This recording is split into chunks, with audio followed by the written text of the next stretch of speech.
Africa has experienced an inordinately extended winter of civil wars, displacements, and being rendered helpless refugees that barely survive with their lives.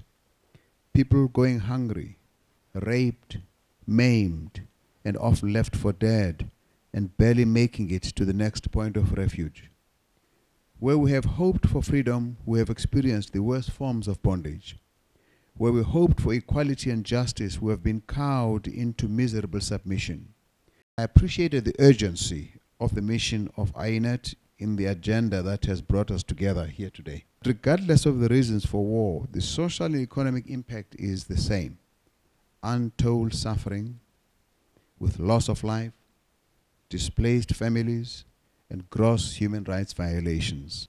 When war ends, the physical, social, and economic scars remain unattended and continue to fester into deep bitterness, and often with no one taking responsibility and no one held to account for the atrocities committed. Impunity is cut out of this poisoned political cloth, from which men who care only for their own ambitions cut their outfits of brute authority over helpless populations, often preying on defenseless women and children. Not only does this lead to the bitterness culture, where life is rendered less valuable in recurring cycles of violence, but it also cultivates a degenerative downward spiral from the African promise of 1963 of freedom, equality, justice, and dignity for the African citizen.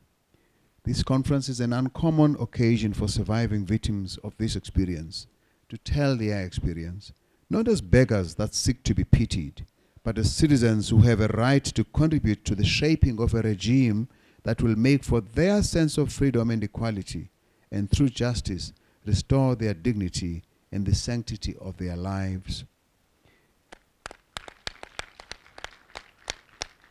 And as Victor Ochen of AYINET has said, in this country, from north to south, east to west, the cry is the same. We want reconciliation. We all want to live in peace as one country.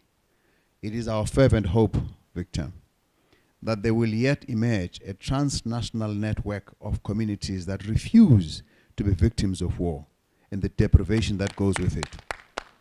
We stand proud of the African Youth Initiative Network, whose passion for this work beams a brilliant light ahead that the long night of African distress and victimization will yet yield to the dawn of a new day when these young people take up the reins of authority in our society.